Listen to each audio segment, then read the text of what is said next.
नमस्कार, स्वागत है आप सभी का डीडी न्यूज के इस खास बुलेटिन एक्सप्रेस 100 में, जहां हम आपके लिए लेकर आते हैं राजनीति, मनोरंजन, देश, दुनिया, खेल और व्यापार जगत की सभी बड़ी खबरों को एक्सप्रेस यानी फटाफट अंदाज में। मैं हूं चंद्रशेखर जोशी। तो आइए शुरू करते हैं तेज खबरों का सिलसिला।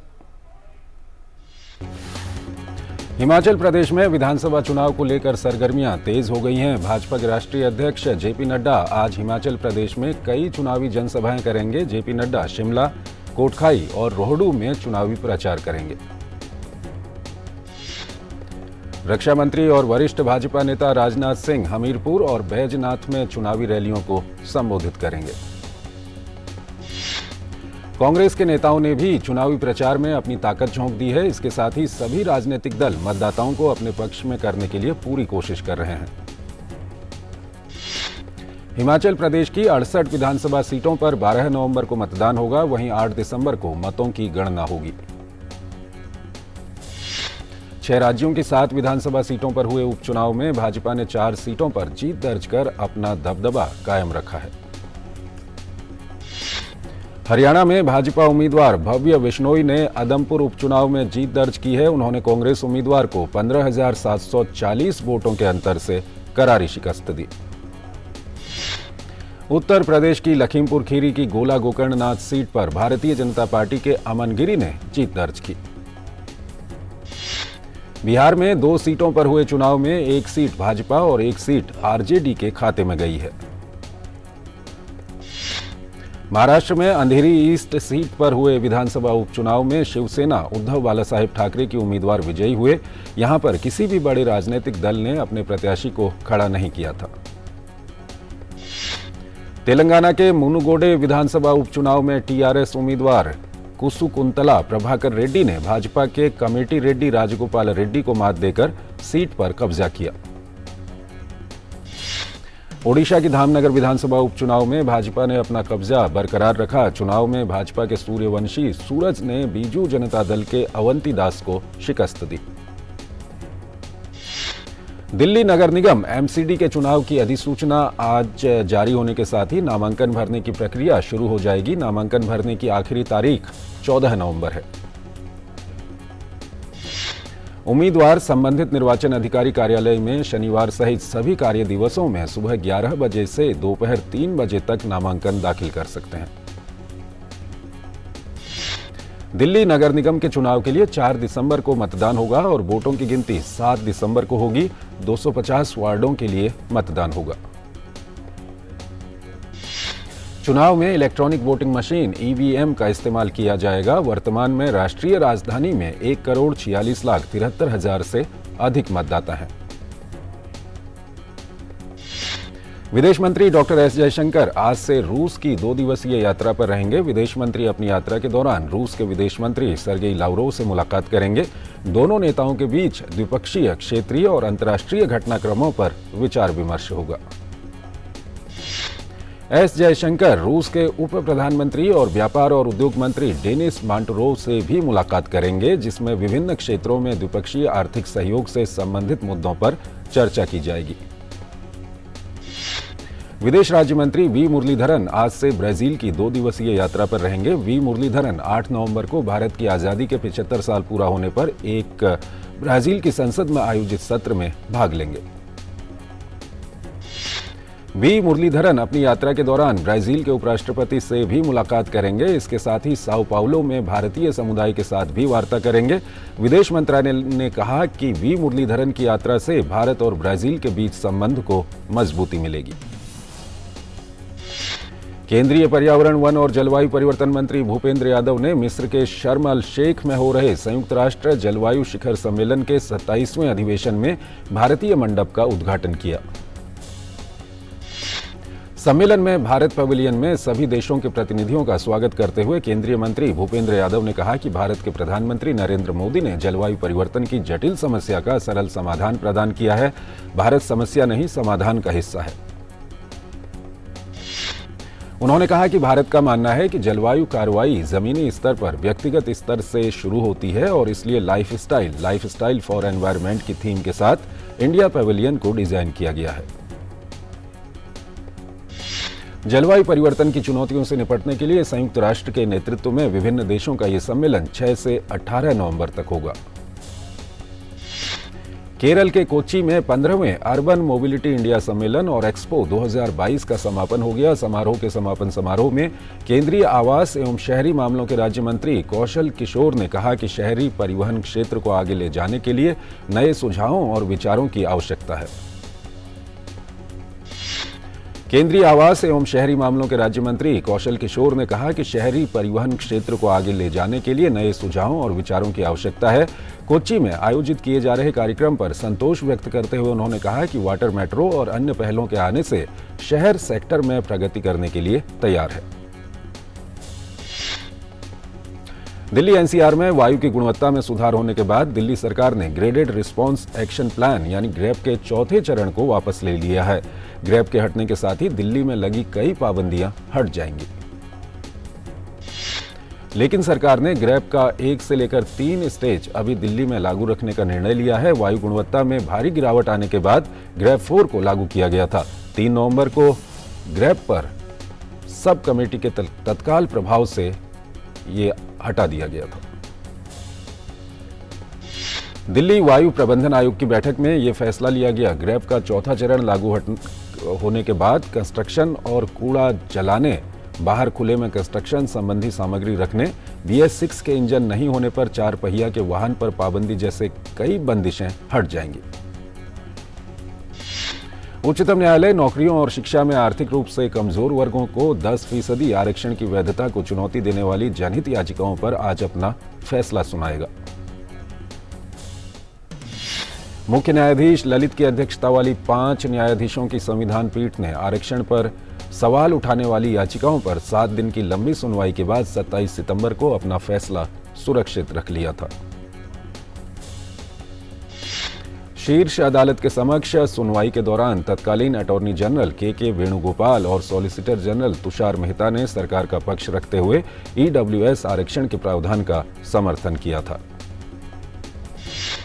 सर्वोच्च अदालत के समक्ष केंद्र सरकार ने दावा किया था कि 10% EWS आरक्षण अनुसूचित जाति, अनुसूचित जनजाति, अन्य पिछड़ी जातियां और सामान्य श्रेणी के तय 50% आरक्षण में नहीं आता है। ठंड के दस्तक देने के साथ ही हिमाचल प्रदेश में बर्फ की चादर नजर आने लगी है। लाहौल स्पीति के मायड़ घाटी में ताजा बर्फबारी के बाद ऊंची वादियां बर्फ से पूरी तरह ढक गई हैं। बर्फबारी के कारण यहां की सड़कें भी बंद हो गई हैं, जिसका यातायात पर बुरा प्रभाव पड़ रहा है। जम्मू कश्मीर में कल ऊपरी इलाकों में हिमपात और मैदानों में बारिश के कारण तापमान में गिरावट आई। गुलमर्ग में तापमान 0 से 3.6 डिग्री सेल्सियस नीचे आ गया। पर्यटकों को वहां बर्फबारी का आनंद लेने का अवसर मिल रहा है। मौसम विभाग ने प्रदेश के ऊपरी इलाकों में हिमपात और व्यापक स्तर पर वर्षा का अनुमान व्यक्त किया है। जम्मू के पटनी टॉप में हल्की, जबकि भद्रवाह, पुंछ और राजौरी में अच्छी बर्फबारी हुई। लद्दाख में भी हिमपात हुआ। राजस्थान के विश्व प्रसिद्ध पुष्कर मेले की धूम जारी है। अंतर्राष्ट्रीय पुष्कर मेले में संस्कृति के विभिन्न रंग देखने को मिल रहे हैं। देश विदेश के पर्यटक मेले को देखने के लिए यहां आए हैं, जिनके मनोरंजन के लिए विभिन्न प्रकार की प्रतियोगिताएं आयोजित की गई हैं। मेले में सैंड आर्ट फेस्टिवल का भी आयोजन किया गया है, जहां अलग अलग तरह के सैंड आर्ट बनाए गए हैं। पुष्कर मेले का समापन 8 नवंबर को होगा। देश भर में आज राष्ट्रीय कैंसर जागरूकता दिवस मनाया जा रहा है। इसका उद्देश्य लोगों में कैंसर की पहचान करने और इसके शीघ्र निदान और रोकथाम के प्रति जागरूकता पैदा करना है। कैंसर में असामान्य कोशिकाएं अनियंत्रित रूप से बढ़ती हैं और शरीर में अपने आसपास के हिस्सों पर आक्रमण करने या अन्य अंगों में फैलने के लिए अपनी सामान्य सीमाओं को पार कर जाती हैं। ये शरीर के किसी भी अंग या ऊतक में शुरू हो सकती है। कैंसर में अंतिम अवस्था को मेटास्टेसाइजिंग कहा जाता है। विश्व स्वास्थ्य संगठन के अनुसार वैश्विक स्तर पर कैंसर दूसरी सबसे घातक बीमारी है।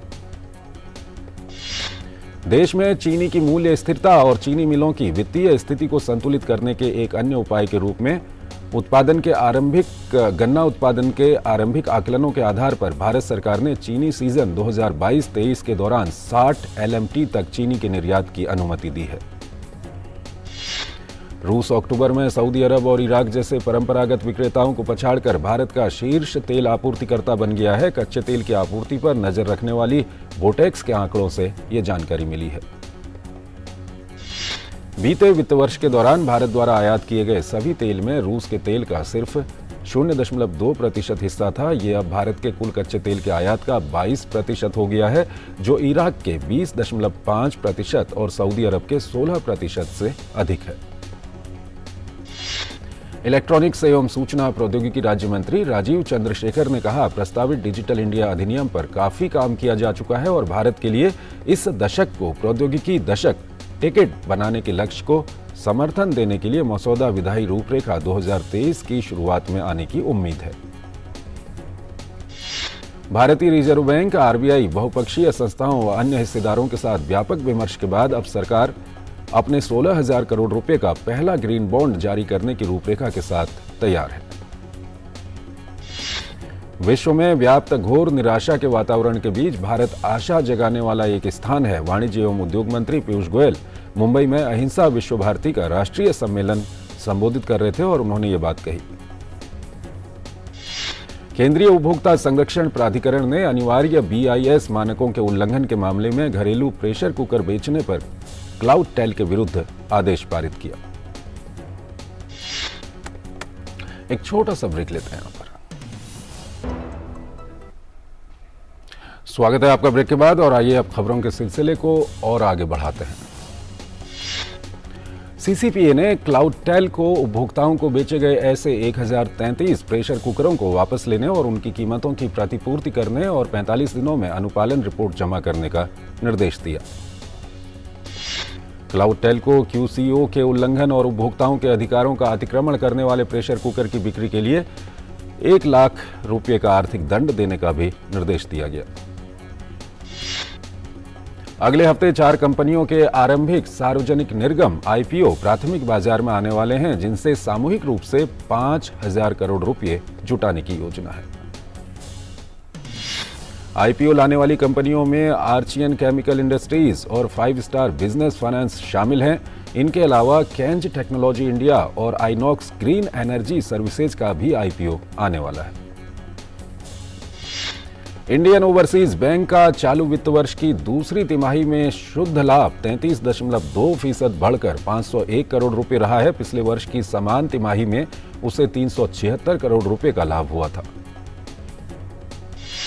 रिलायंस इंडस्ट्रीज करीब 50 करोड़ यूरो 4060 करोड़ रुपए के अनुमानित समझौते में जर्मनी की खुदरा company metro cash and carry India के भारत में कारोबार का अधिग्रहण करने के लिए तैयार है। भारतीय स्टेट बैंक SBI का चालू वित्त वर्ष की दूसरी तिमाही में एकीकृत शुद्ध लाभ बढ़कर 14,752 करोड़ रुपए रहा। इसी के साथ SBI देश की सबसे लाभदायक कंपनी बन गई है। SBI ने रिलायंस इंडस्ट्रीज को भी पीछे छोड़ दिया है। देश में जनता के बीच मौजूद नकदी 21 अक्टूबर 2022 तक 30.88 लाख करोड़ रुपए के रिकॉर्ड स्तर पर पहुंच गई, जो ये दर्शाता है कि नोटबंदी के 6 साल बाद भी देश में नकदी का भरपूर उपयोग जारी है। यह आंकड़ा 4 नवंबर 2016 को समाप्त पखवाड़े में चलन में मौजूद मुद्रा के स्तर से 71.84% अधिक है।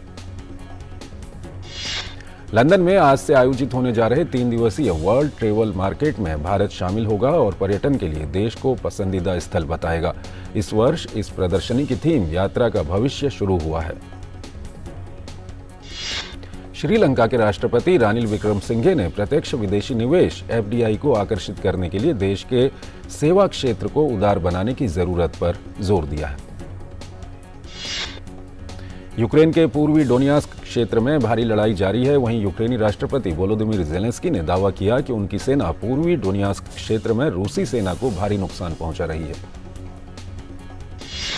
वोलोदिमीर ज़ेलेंस्की ने मॉस्को पर यूक्रेनी ऊर्जा के बुनियादी ढांचे पर नए हमलों की तैयारी का भी आरोप लगाया है। आगे ज़ेलेंस्की ने कहा कि रूस हमारे बुनियादी ढांचे पर बड़े पैमाने पर हमलों की संभावित दोहराव के लिए बलों और साधनों को केंद्रित कर रहा है।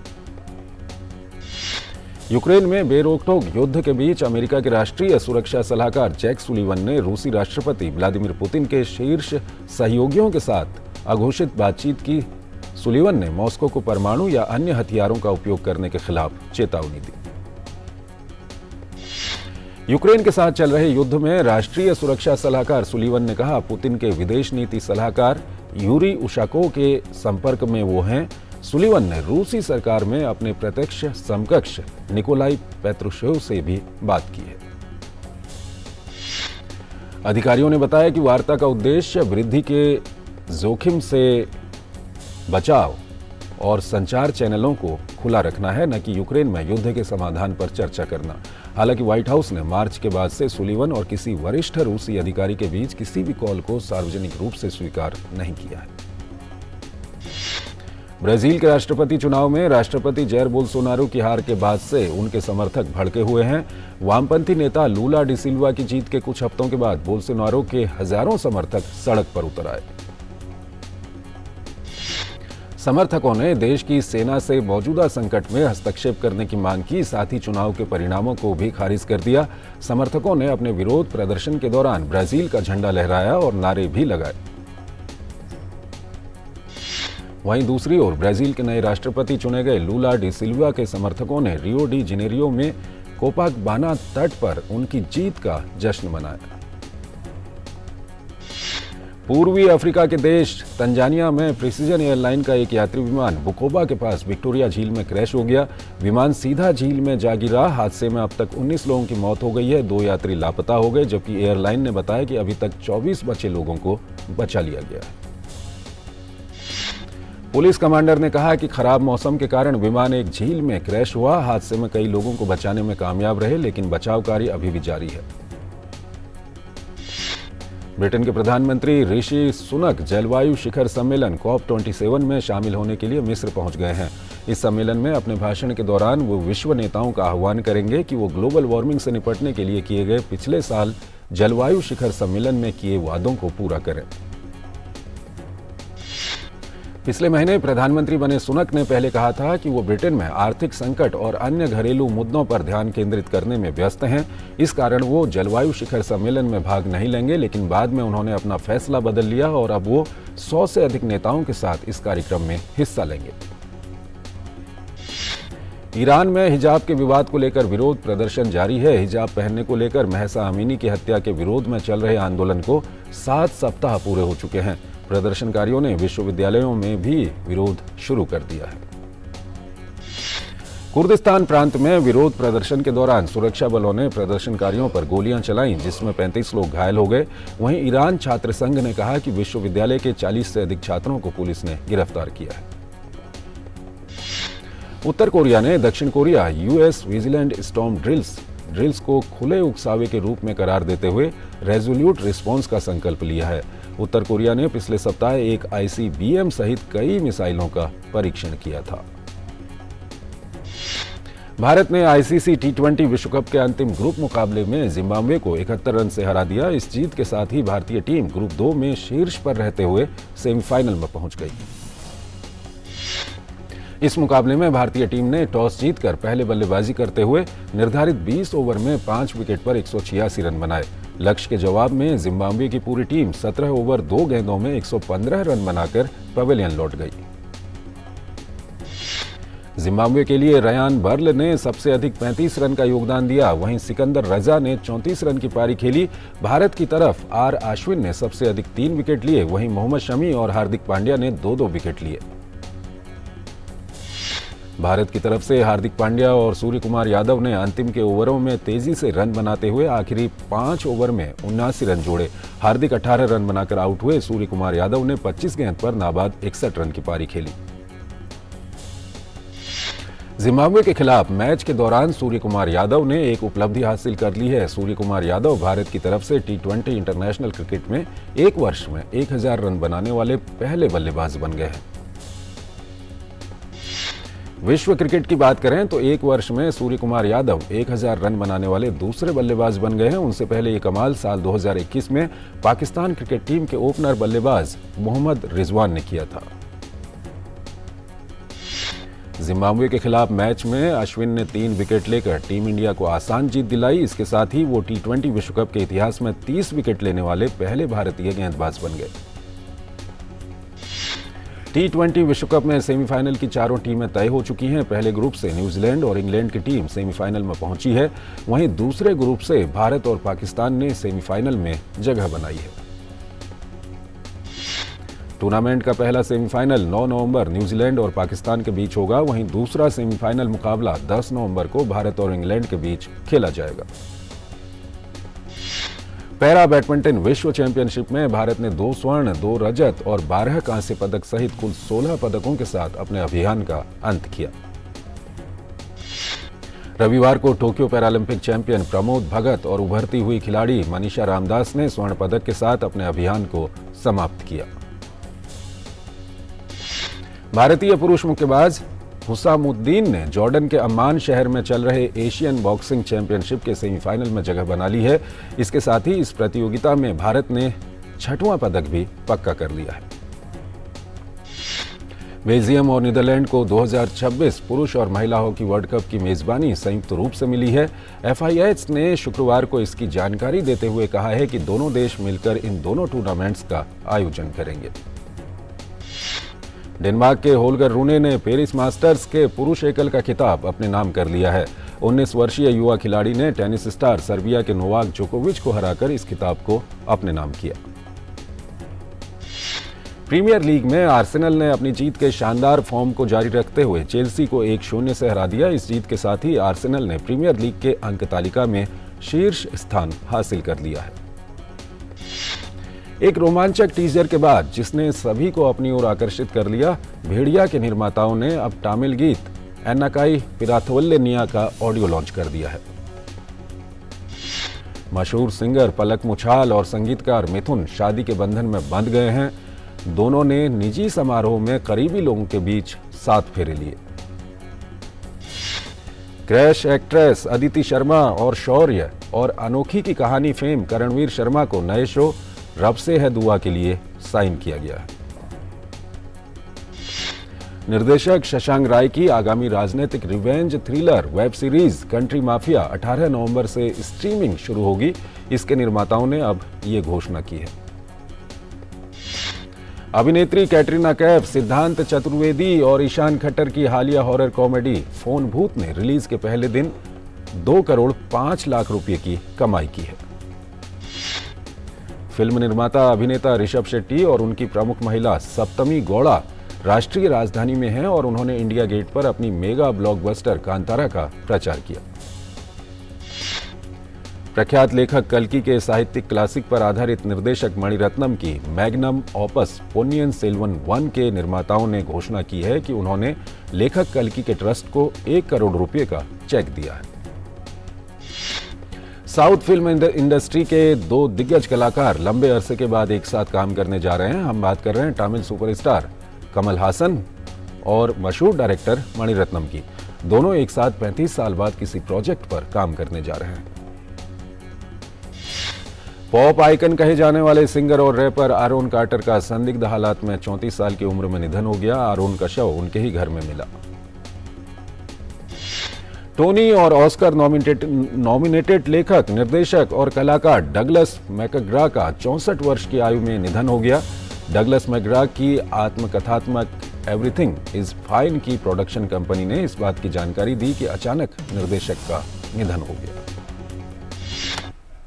तो इस बुलेटिन में फिलहाल इतना ही। आप बने रहिए DD न्यूज के साथ। नमस्कार।